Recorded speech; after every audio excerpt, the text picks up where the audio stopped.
واقعہ کربلا اس سے ریلیٹڈ نہیں ہے کہ جی ان کے اوپر پانی بند ہو گیا، ان کے اوپر ظلم ہوا، کتنے بندے شہید ہوئے، یہ سیکنڈری چیز ہے.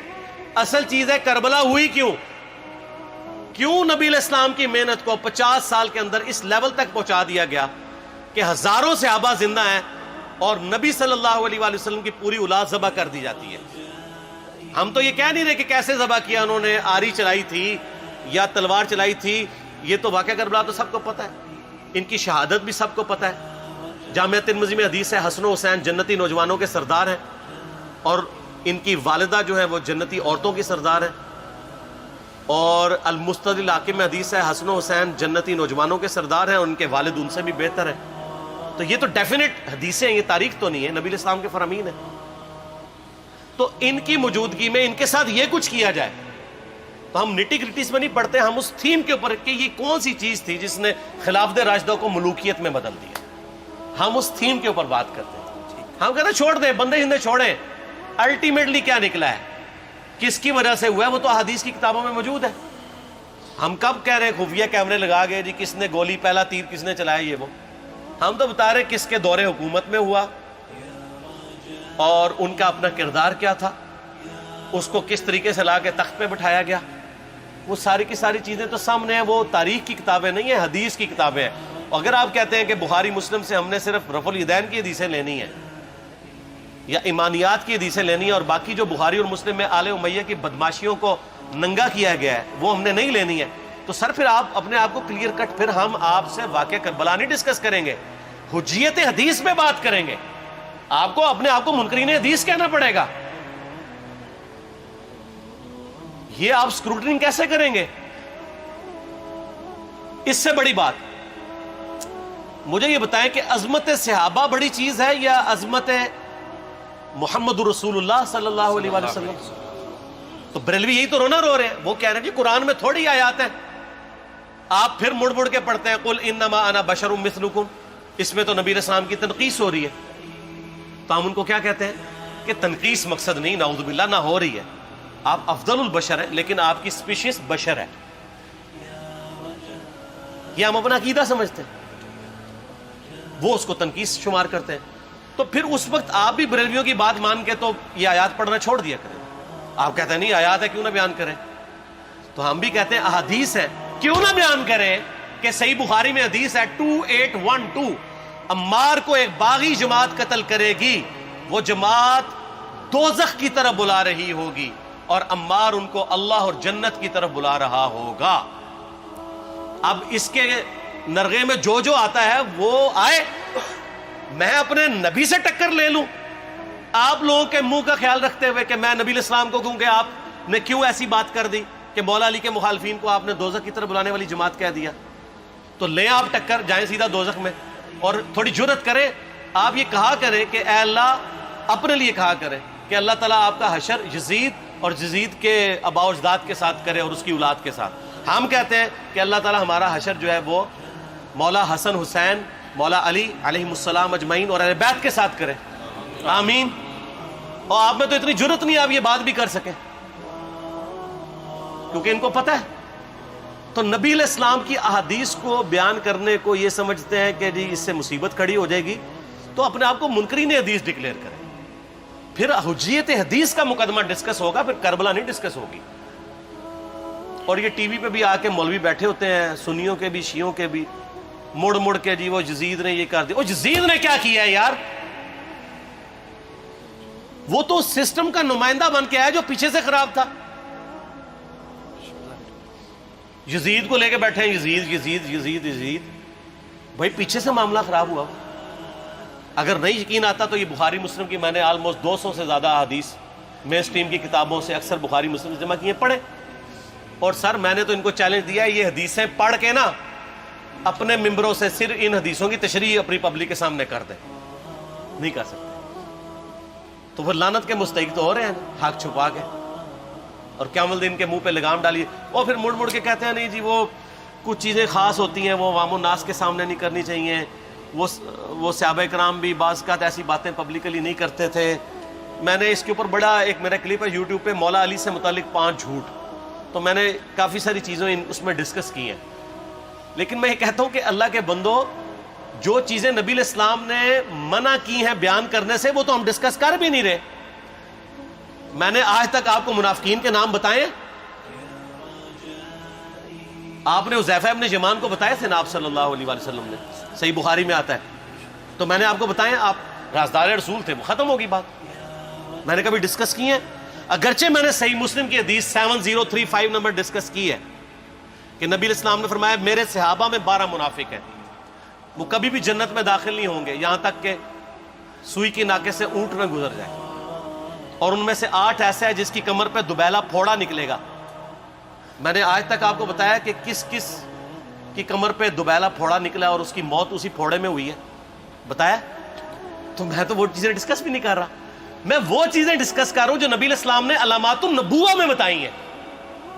یہ امام بخاری حدیث نبوت کی دلیل کے چیپٹر میں لے کے آئے ہیں, اور امام بہقی نے 3500 احادیث پر مشتمل ایک کتاب لکھی ہے دلائل النبوہ, کہ ہم نبی صلی اللہ علیہ وسلم کو نبی کیوں مانتے ہیں, اس کے اوپر. اور اس میں یہ ساری حدیثیں عمار ابن یاسر کے قتل والی لے کے آئے ہیں بتانے کے لیے کہ دیکھیں ہمارے نبی علیہ السلام کی نبوت کی دلیل ہے کہ آپ نے اپنی وفات کے آلموسٹ 30 سال کے بعد ہونے والے واقعے کو پہلے ہی بتا دیا. یہ حدیثیں چھپانے والی نہیں, بیان کرنے والی ہیں, علامات النبوہ کی حدیثیں. آپ کہتے ہیں چھپائیں, اگر کوئی حدیث دنیا میں نہیں چھپائی جا سکتی نا تو علامات النبوہ والی حدیث ہے, کیونکہ وہ تو نبی صلی اللہ علیہ وسلم کی نبوت کو جسٹیفائی کرتی ہے. ورنہ میرا ایک معصومانہ سوال ہے کہ نبی صلی اللہ علیہ وسلم نے یہ باتیں کر کے ان کے زوم میں نعوذ باللہ امت کو مصیبت میں ڈال دیا. آپ نے خود ہی فرمایا کہ یہ ہوگا. کیوں فرمایا آپ نے؟ میں تو بیان کر کے مجرم ہوں, تو جس نے مجھے خبر دی ہے ان کے بارے میں آپ کا کیا خیال ہے؟ یہ مسند احمد کی حدیث یہ میں نے گھر بیٹھ کے بنائی ہے کہ میری بیوی کا کیا حال ہوگا جس پہ خوف کے کتے بھونکیں گے. تو سیدہ عائشہ سے مجھ سے زیادہ نبی علیہ السلام کو محبت تھی, لیکن آپ اللہ کے پیغمبر تھے, آپ نے اپنے گھر کی خبر بھی نہیں چھپائی, بتا دی کہ یہ ہوگا. اور اس سے بڑھ کے آپ صحیح بخاری میں دیکھیں عمار ابن یاسر کا خطبہ ہے. میں نے یہ سارا, پریشان نہیں ہونا, یہ ریسرچ پیپر میں سارا کچھ موجود ہے, اور کوئی چیز بھی ایسی نہیں جو اس میں سکپ ہو. صحیح بخاری میں خطبہ ہے کہ عمار ابن یاسر کو مولا علی نے بھیجا کوفے میں. کوفے والے نیوٹرل ہو گئے تھے کیونکہ بصرہ سے سیدہ عائشہ آ رہی تھیں, اور وہاں پہ انہوں نے کہا نہ ہم سیدہ عائشہ کا ساتھ دیں گے نہ مولا علی کا دیں گے. تو عمار ابن یاسر کو تیار کرنے کے لیے, یعنی وہاں کے جو عوام تھی اس قتال کے لیے, مولا علی نے بھیجا. تو سیدنا عمار ابن یاسر نے وہاں پہ کوفے کے منبر پہ خطبہ دیا. بخاری کے الفاظ ہیں, اوپر والی سیڑھی پہ عمار ابن یاسر نے حسن ابن علی کو بٹھایا, حالانکہ حسن ابن علی سے 4 گنا بڑی عمر تھی عمار ابن یاسر کی, 90 پلس ہو چکے ہوئے تھے, 3-4 گنا ان کی عمر تھی, لیکن اہل بیت کا احترام کیا. خود نچلی سیڑھی پہ بیٹھے. بخاری کے الفاظ ہیں کہ اے لوگو اللہ نے تمہیں آزمایا ہے, ایک طرف دنیا اور آخرت میں تمہارے نبی کی بیوی ہے سیدہ عائشہ, دنیا اور آخرت میں, یعنی عزت اپنی جگہ قائم. یہاں لوگ سمجھتے ہیں کسی کی غلطی آ گئی تو پتہ نہیں کیا ہو گیا, وہ یار اس کا مرتبہ اپنی جگہ ہے, غلطی اپنی جگہ ہے, پیغمبر نہیں ہے وہ. اور دوسری طرف علی ابن ابی طالب ہے. اللہ اب دیکھے گا تم عائشہ کی اطاعت کرتے ہو یا اللہ کی, علی کی نہیں اللہ کی. کیوں؟ یا ایھا الذین آمنوا اطیعوا اللہ واطیعوا الرسول واولی الامر منکم. ان کا اولو الامر مولا علی ہیں, ان کی اطاعت واجب ہے. یہ اللہ نے آزمایا ہے کہ اللہ کی اطاعت کرتے ہو یا عائشہ کی. اور آپ حیران ہوں گے, یہ حدیث امام بخاری حضرت عائشہ کی فضیلت والے چیپٹر میں لے کے آئے ہیں. اگر امام بخاری مشورہ کر لیتے نا ناسبیوں سے تو انہوں نے کہا تھا سر آخری صحیح رکھو, پچھلے والا رہن دو, بلکہ پچھلے والا رکھو آخری والا رہن دو, کہ عائشہ دنیا اور آخرت میں. وہ حدیث گھڑنے کا میں آپ کو طریقہ بتاتا ہوں, کاٹ چھانٹ کرنے کا. وہ آدھی حدیثیں لکھتے ہیں نا, آدھی حدیث ایسے لکھتے ہیں امام بخاری کہ سیدہ عمار ابن یاسر نے خطبے کے دوران فرمایا کہ سیدہ عائشہ دنیا اور آخرت میں تمہارے نبی کی بیوی ہے, بس. لیکن امام بخاری نے پوری حدیث لی ہے, آگے وہ بھی ڈالا ہے کہ اللہ آزما رہا ہے کہ عائشہ کی اطاعت کرتے ہو یا اللہ کی، جیسے آپ کے علماء کر رہے ہیں. صحیح مسلم کی حدیث 6488 آدھی بیان کرتے ہیں سارے مولوی، بریلوی، دیوبندی، اہل حدیث سب. میرے صحابہ کو برا مت کہو، اگر تم میں سے کسی نے احد پہاڑ کے برابر بھی سونا خیرات کر دیا اور میرے صحابہ نے ایک مد یعنی 600 گرام خیرات کی، آدھا کلو، اس کے آدھے کو بھی نہیں پہنچ سکتا بس. حالانکہ یہ مسلم کی حدیث سٹارٹ اس سے ہوتی ہے کہ عبد الرحمن بن عوف کو خالد بن ولید نے گالیاں دی جھگڑے کے دوران، حالانکہ دونوں مسلمان تھے، دونوں صحابی تھے. آپ نے حضرت خالد بن ولید کو بلا کے ڈانٹا، فرمایا تم میرے صحابہ کو برا مت کہو. تو خالد بن ولید نے تو آگے سے نہیں کہا حضور میں بھی صحابی ہوں. ان کو پتا تھا کہ عبد الرحمن بن عوف نے اس وقت اسلام قبول کیا جب اسلام کا مطلب تھا مار، تکلیف اٹھانا، اور خالد بن ولید نے گولڈن پیریڈ میں صلح حدیبیہ کے بعد اسلام قبول کیا. میں اب تم لوگ یہ کر رہے ہو، تم لوگ اگر احد پہاڑ کے برابر بھی سونا خیرات کر دو، یعنی صلح حدیبیہ کے بعد والے لوگ میرے ان کے برابر نہیں ہو سکتے. اور جو فتح مکہ پہ معافی مانگ کے مسلمان ہوئے ہیں طلقاء، مؤلفۃ القلوب آل امیہ، ان کا تو لیول ہی کچھ نہیں ہے. یہاں تو خالد بن ولید کے بارے میں یہ بات کی جا رہی ہے. اور پھر وہ مؤلفۃ القلوب اپنے زمانے میں ممبروں پہ سب و شتم کروائیں سیدنا علی پر. تو سب سے پہلے تو ان کو کہنا چاہیے جن کے بارے میں حدیث تھی کہ تم صحابہ کو گالی مت دینا. ہم نے تو خیر کبھی دی بھی نہیں ہے. اور میں یہ آخری جملہ ان کو ایسا بولتا ہوں کہ جو ان کے دماغ تک ڈرل کر جائے گا کہ آل امیہ نے جو کچھ اپنے دور کے اندر سیدنا علی کی گستاخیاں کی ہیں نا، ہم نے تو ویسی کوئی ایک گستاخی بھی آل امیہ کے بارے میں نہیں کی ہے. میں نے آج تک آل امیہ کے اوپر بائی نیم کسی کے اوپر لعنت کی ہے؟ حالانکہ یہ مولا علی پہ کرتے رہے. یہ ہے لعنتی خود ہو گئے نا، جب مولا علی پہ لعنت کی تو لوٹ آئی. مسند ابی یعلا میں صحیح سند کے ساتھ حدیث موجود ہے، مسند احمد میں بھی موجود ہے کہ سیدنا علی کو جس نے گالی دی اس نے رسول اللہ کو گالی دی صلی اللہ علیہ وسلم. جب ام سلمہ نے کہا تھا، شیخ زبیر صاحب نے اس کو تحکیم میں صحیح لکھا ہوا ہے فوٹ نوٹ کے اوپر، کہ لوگوں تمہارے ممبروں پر رسول اللہ کو گالیاں دی جاتی ہیں، تو انہوں نے کہا معاذ اللہ، ہم کب کہیں گے، ایسا نہیں ہو سکتا. تو ام سلمہ نے کہا تم لوگ علی اور اس سے محبت کرنے والوں پہ گالی گلوچ نہیں کرتے ہو کیا؟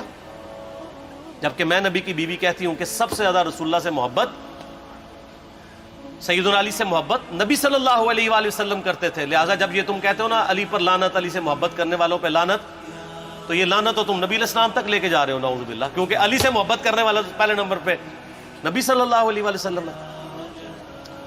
اور پھر کہتے ہیں سب کا مطلب تنقید ہے. اور نہ، پرانیاں گلاں، پرانے بابے، پرانے بزرگ، جھوٹے ہو.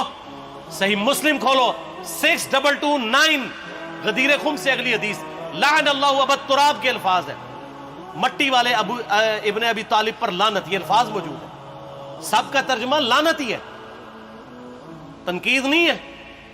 اچھا پھر میرا معصومانہ سوال ہے کہ اس کا مطلب ہے صحابہ پہ تنقید کرنا اچھا کام ہے؟ کہیں گے نہیں. تو بتاؤ یہ برا کام کون کرتا تھا؟ شیعہ کا ابا کون ہے؟ رافضیوں کا ابا کون ہے؟ آل امیہ. تو لہذا شیعہ نو میں کہنا کہ تسی شیخین کے اوپر بکواس اور تبرہ کرنے کی بجائے نا اب لوگوں کو حقائق بتائیں کہ ٹوٹی کمند کہاں. یہ سب مجرمین آل امیہ ہے. اور یہ آل امیہ اور بنو ہاشم کی لڑائیاں نبی علیہ السلام کی بعثت سے پہلے چل رہی تھی، صدیوں سے چل رہی تھی. وہ تو پھر اللہ نے بنو ہاشم کو نبوت کے لیے چنا تو ان کو یہ پھر جیلسی ہضم نہیں ہوئی، وہ چیز آگے چلتی رہی. خیر چھوڑ دیں، ایک تلخ ٹاپک ہے. صلاۃ بر محمد و آل محمد، اللہم صلی علی محمد و علی آل محمد. ٹھیک ہوگا.